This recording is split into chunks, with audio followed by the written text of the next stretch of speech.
السلام علیکم ورحمۃ اللہ وبرکاتہ۔ بسم اللہ الرحمن الرحیم۔ دوستو، کل میں نے اس سے پہلی ویڈیو میں آپ کے سامنے غسل کا مکمل طریقہ بیان کیا تھا کہ غسل کرتے وقت کن کن آداب کی رعایت کرنا ہمارے لیے ضروری ہے، کن کن چیزوں کا دھیان رکھنا ہمارے لیے ضروری ہے۔ آج میں آپ حضرات کو وضو کے آداب بیان کرنے کے لیے جا رہا ہوں کہ وضو کرنے کے لیے کن کن آداب کی رعایت رکھنا ہمارے لیے ضروری ہے۔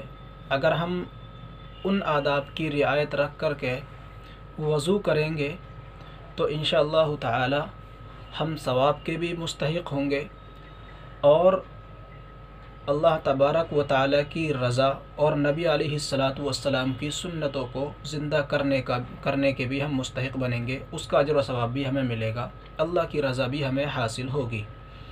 تو وہ چیزیں جن کی رعایت رکھنا وضو کے آداب میں سے وہ اس طرح ہیں کہ اولاً جس ذات کے لیے طہارت حاصل کر کے اس کے روبرو پیش ہونا چاہتے ہیں، اللہ تبارک و تعالیٰ کے سامنے پیش ہونا چاہتے ہیں، تو اللہ تبارک و تعالیٰ کی ہیبت اور دبدبے کا استحضار ہمارے اندر ہونا چاہیے، ہمارے دل کے اندر پیدا ہو جانا چاہیے۔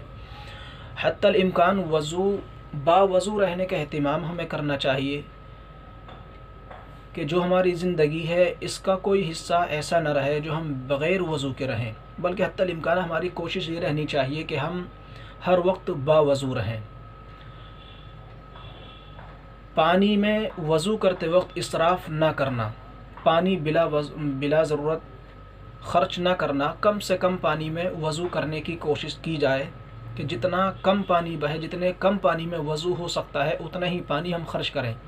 اور اس کے لیے بہتر یہ ہے کہ ہم لوٹے وغیرہ میں کسی برتن میں پانی لے کر کے وضو کریں تو اس میں پانی کم خرچہ ہوتا ہے، اور اگر ہم اس کے بالمقابل ٹوٹی وغیرہ کے سامنے بیٹھ کر، ٹوٹی کے سامنے یا ٹنکی کے سامنے بیٹھ کر وضو کرتے ہیں تو اس میں پانی کا اسراف ہوتا ہے، پانی بہت زیادہ بہتا ہے۔ تو کوشش ہماری یہ ہونی چاہیے کہ ہم لوٹے وغیرہ میں یا کسی برتن میں پانی لے کر کے وضو کریں، اس سے پانی کم خرچ ہوگا۔ اگلی چیز یہ ہے کہ ہم جب وضو کرنے کے لیے بیٹھیں، وضو کریں تو ہمارا رخ کس جانب ہونا چاہیے؟ تو ہمارا رخ جو ہے وضو کرتے وقت قبلہ رخ ہونا چاہیے، قبلے کی طرف رخ کر کے وضو کرنا یہ وضو کی سنتوں میں سے ہے۔ وضو کے وقت نیت کرنا، نیت کیا کرنی ہے کہ ہم حدث کو زائل کرنے، حدث کو دور کرنے اور پاکی حاصل کرنے کے لیے وضو کر رہے ہیں۔ صاف ستھری جگہ پر وضو کرنا، جب ہم وضو کریں تو صاف ستھری جگہ ہونی چاہیے جس جگہ بیٹھ کر کے ہم وضو کریں، اس کا خیال رکھیں۔ جب ہم وضو کرنا شروع کریں تو بسم اللہ الرحمن الرحیم پڑھ کر وضو کریں۔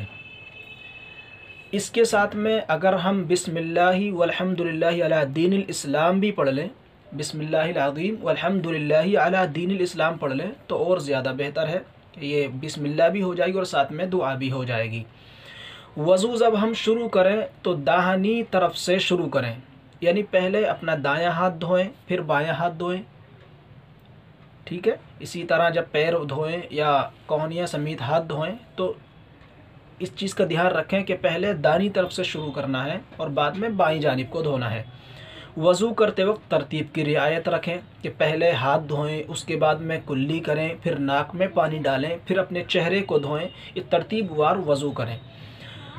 پیدر پہ وضو کرنا، پیدر پہ وضو کرنے کا مطلب یہ ہے کہ ہم نے ایک عضو دھویا، اب وہ عضو اتنے خشک نہ ہونے پائے کہ ہم دوسرا عضو دھو لیں۔ مثلا ہم نے ہاتھ دھوئے، ہاتھ دھونے کے بعد میں اتنی دیر نہ رکے رہیں ہم کہ ہمارے ہاتھ خشک ہو جائے، اس کے بعد میں ہم کلی کریں، یہ پیدر پہ وضو کرنے کے خلاف ہو جائے گا۔ پیدر پہ وضو کرنے کا مطلب ہے کہ ہاتھ ہم نے دھوئے، اس کے بعد میں ہم فوراً کلی کریں، اتنے ہمارے ہاتھ خشک نہ ہوں۔ کلی کرنے کے بعد فوراً پھر ناک میں پانی ڈالیں، پھر چہرہ دھوئیں ترتیب وار، اور اسی طرح پیدر پہ وضو کرتے رہیں۔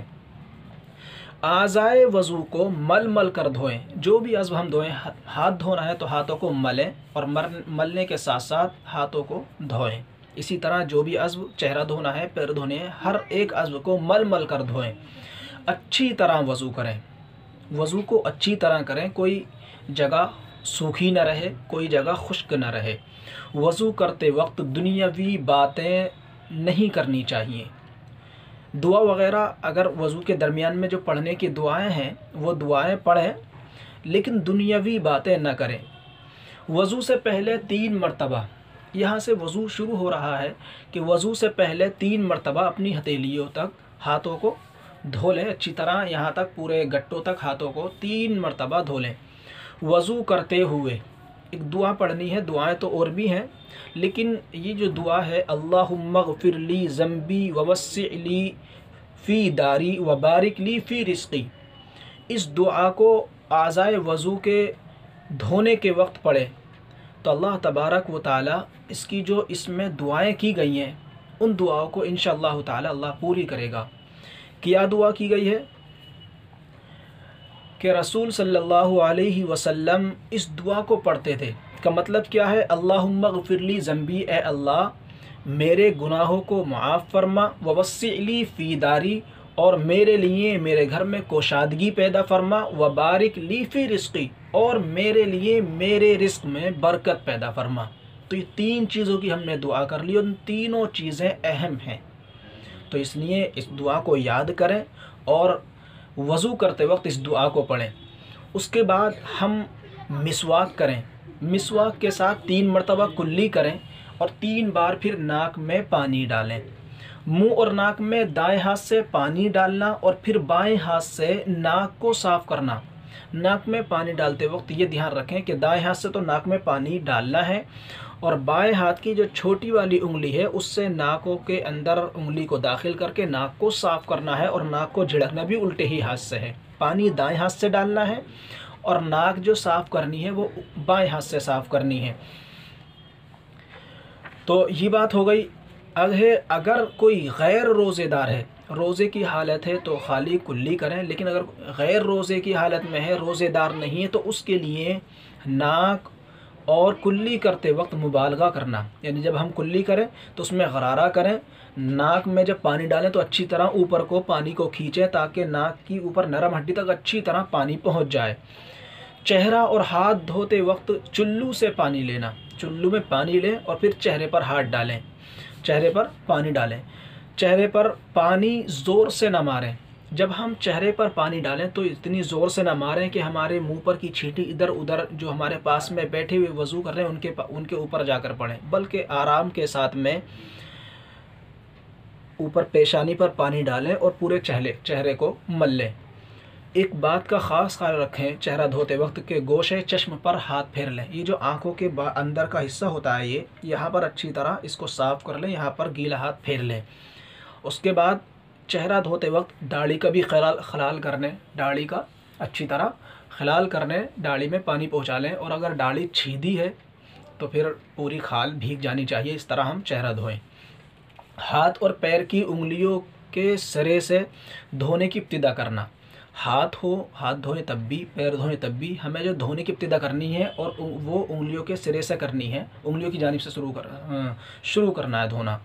کوہنیوں اور ایڑیوں پر اہتمام سے پانی بہانا، یہ کوہنیاں ہوتی ہیں اسی طرح ایڑیاں ہوتی ہیں، یہ سوکھی سی ہوتی ہیں، تو یہاں پر اچھی طرح پانی بہانا چاہیے تاکہ یہ تر ہو جائیں، اچھی طرح بھیگ جائیں، یہ خشک رہ جائیں گی۔ اسی طرح پیروں کی ایڑیاں اگر خشک رہ جائیں گی تو ہمارا وضو مکمل۔ انگلیوں کا خلال کرنا، پیروں کی انگلیوں کا خلال بائیں ہاتھ کی انگلی چھوٹی انگلی سے کرنا، جب پیروں کا خلال کریں تو بائیں ہاتھ کی چھوٹی والی جو انگلی ہے اس سے پیروں کی انگلیوں کا خلال کریں۔ 3 مرتبہ اعضائے وضو کو دھونا، ہر عضو کو 3 مرتبہ دھونا، یہ سنت ہے۔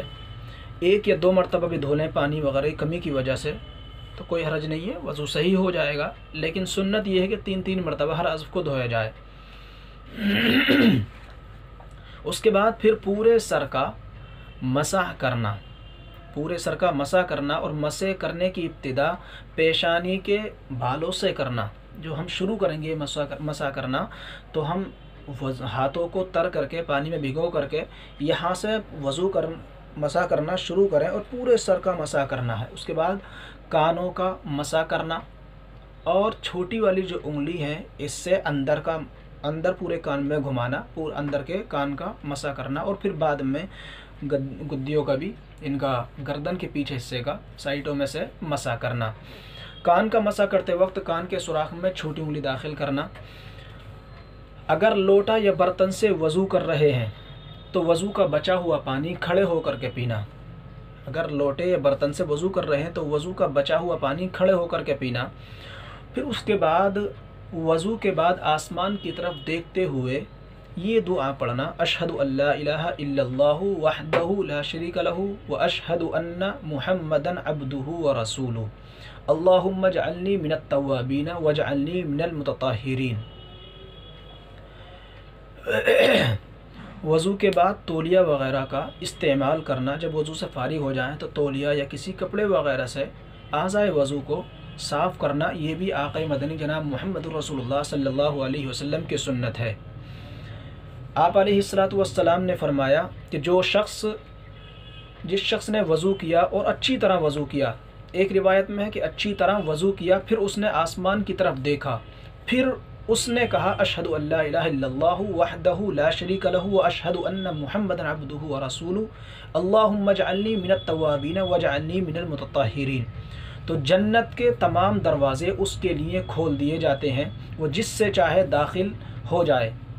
جو میں نے دعا پڑھی ہے اس کا ترجمہ ہے، اس کا مطلب ہے کہ میں گواہی دیتا ہوں کہ اللہ کے سوا کوئی معبود نہیں، وہ تنہا ہے، کوئی اس کا شریک نہیں، اور میں گواہی دیتا ہوں کہ محمد صلی اللہ علیہ وسلم اللہ کے بندے اور اس کے رسول ہیں۔ آگے اے اللہ مجھے خوب توبہ کرنے والوں میں شامل فرما اور مجھے پاک صاف رہنے والوں میں سے بنا۔ نبی علیہ السلام وضو کے بعد میں ایک کپڑا آپ علیہ السلام کے پاس میں رہتا تھا، وہ آپ وضو کے بعد اعضائے وضو کو اس سے صاف کر لیا کرتی تھے۔ حضرت عائشہ رضی اللہ تعالیٰ عنہ فرماتی ہیں کہ اللہ کے نبی صلی اللہ علیہ وسلم کے پاس ایک کپڑا تھا جس سے آپ وضو کے بعد اعضائے وضو کو پونچھ لیتے تھے۔ پھر وضو کے بعد میں تحیۃ الوضو پڑھنا۔ ہم مسجد میں نماز کھڑی ہونے سے اتنی دیر پہلے آ جائیں کہ وضو کر کے ہم تحیۃ الوضو، اسی طرح تحیۃ المسجد 2 رکعات پڑھ لیں۔ اس کے بارے میں آپ علیہ السلام نے فرمایا کہ جو شخص وضو کرے اور اچھی طرح وضو کرے، پھر 2 رکعات نماز پڑھے، جس میں بے توجہی نہ کرے، لاپرواہی نہ کرے، تو اللہ سبحانہ و تعالیٰ اس کے اگلے گناہوں کو معاف فرما دیتے ہیں۔ کیا کرتے ہیں؟ اللہ تبارک و تعالیٰ اس کے اگلے گناہوں کو معاف فرما دیتے ہیں۔ یہ وضو کے آداب ہیں جو میں نے آپ کے سامنے بیان کیے۔ امید ہے کہ آپ تمام حضرات اس کو اپنی عملی زندگی میں لے کر آئیں گے، اور ساتھ ہی ساتھ جس طرح اللہ تبارک و تعالیٰ نے ہمیں اس کی نالج عطا فرمائی، اسی طرح ہمارے دوست اور احباب بھی اس علم کو حاصل کریں، اور وہ بھی اسی طرح آداب کی رعایت کرتے ہوئے وضو کرنے والے بن جائیں۔ یہ ہماری کوشش ہو، اس لیے ہماری اس ویڈیو کو خود بھی دیکھیں اور اپنے دوست و احباب کو بھی شیئر کریں، تاکہ وہ بھی بھرپور اس سے فائدہ اٹھا سکتے ہیں اور وہ بھی ہمارے ساتھ ساتھ اجر و ثواب کے مستحق بن سکیں۔ اللہ تبارک و تعالی ہمیں عمل کی توفیق عطا فرمائے، آمین۔ وما علینا الا البلاغ۔